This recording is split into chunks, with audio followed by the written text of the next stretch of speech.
Assalamualaikum warahmatullahi wabarakatuh. Kami dari kelompok 5 akan membahas tentang perkembangan iptek di era globalisasi dalam bidang transportasi. Berikut adalah anggota kelompok kami. Apa itu globalisasi? Globalisasi adalah proses mendalamnya integrasi dan interkoneksi antara berbagai negara, masyarakat di seluruh dunia. Ini melibatkan pertukaran informasi, barang, jasa, teknologi, dan ide melintasi batas-batas nasional yang mengakibatkan dunia menjadi lebih terhubung dalam segala bidang. Globalisasi dipicu oleh kemajuan dalam teknologi komunikasi dan transportasi yang telah memudahkan dan mempercepat pertukaran informasi dan interaksi antar individu, perusahaan, dan negara-negara di seluruh dunia. Kemudian apa itu iptek? Iptek adalah singkatan dari ilmu pengetahuan dan teknologi. Ini mengacu pada pengetahuan yang diperoleh melalui metode ilmiah dan penerapan teknologi untuk mengembangkan solusi praktis. Ilmu pengetahuan melibatkan pemahaman tentang dunia fisik dan alam semesta melalui observasi, penelitian, dan analisis. Sementara itu, teknologi melibatkan penggunaan pengetahuan tersebut untuk menciptakan alat, proses, dan inovasi yang meningkatkan kualitas hidup manusia dalam memecahkan masalah. Iptek melibatkan kolaborasi antara pengetahuan ilmiah dan penerapan teknologi untuk memajukan masyarakat dan peradaban. Pengembangan ilmu pengetahuan dan teknologi atau iptek telah membawa dampak yang signifikan pada berbagai jenis transportasi. Berikut adalah beberapa contoh dampak iptek dalam berbagai sektor transportasi. Transportasi darat. Sebelum globalisasi, pada zaman dahulu masih menggunakan alat transportasi yang sederhana. Untuk menggunakan alat transportasi darat pada masa itu masih menggunakan pedati, delman, dan juga kuda. Hal itu dilakukan dengan tujuan untuk memindahkan barang dari satu tempat ke tempat yang lain. Setelah globalisasi, kemudian muncullah sepeda pertama yang tidak memiliki pedal atau kayu.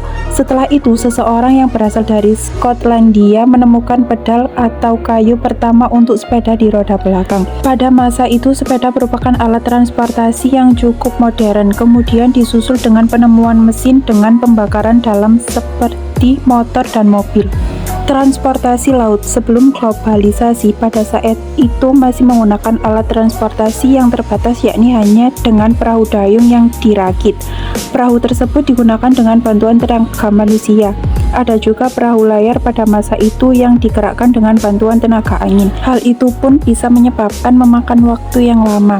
Setelah globalisasi, muncullah mesin diesel yang bisa menggerakkan kapal, yaitu mesin uap. Ada juga dengan menggunakan tenaga nuklir, kapal tersebut bisa digerakkan. Pada tahun 1840 mulai dipakai baling-baling yang berada di belakang kapal dan juga berada di dalam air. Transportasi udara. Sebelum globalisasi, masih menggunakan alat yang terbatas, yakni hanya dengan balon udara, dibuat untuk mentrok flare pada tahun 1783. Pada masa itu, balon udara bisa terbang karena diberi udara panas yang berasal dari hidrogen yang dibakar. Setelah globalisasi, sudah menggunakan pesawat. Pesawat tersebut juga digerakkan oleh mesin, begitu pula dengan helikopter. Melihat perkembangan transportasi dari masa ke masa, sepertinya tak luput dari pengaruh besar para ilmuwan yang berhasil menciptakan berbagai jenis transportasi modern. Teknologi informasi dalam transportasi, analisis data untuk pengolahan transportasi. Teknologi data dan analisis memungkinkan perencanaan dan pengolahan transportasi yang lebih efisien berdasarkan pola perjalanan dan permintaan. Aplikasi pemesanan dan informasi perjalanan. Aplikasi seluler memungkinkan untuk memesan tiket transportasi dan mendapatkan informasi perjalanan secara instan. Dampak positif perkembangan transportasi. Konektivitas global.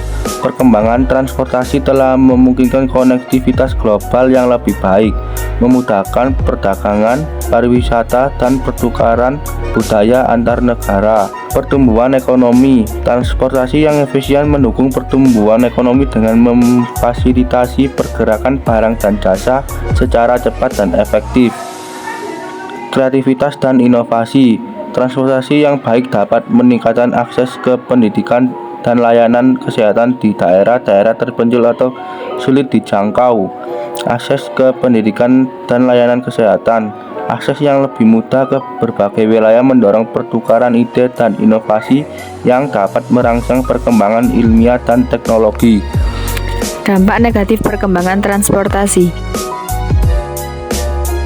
Kemacetan lalu lintas, kendaraan bermotor dan transportasi udara berkontribusi pada polusi udara dan emisi gas rumah kaca yang berdampak buruk pada lingkungan dan kesehatan manusia.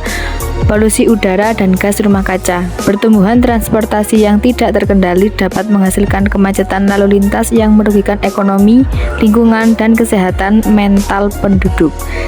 Keselamatan. Terkadang perkembangan transportasi hanya menguntungkan daerah tertentu dan memperdalam kesenjangan antara daerah perkotaan dan pedesaan. Kesenjangan sosial ekonomi. Perkembangan transportasi juga dapat meningkatkan resiko kecelakaan lalu lintas, terutama jika infrastruktur dan regulasi tidak memadai.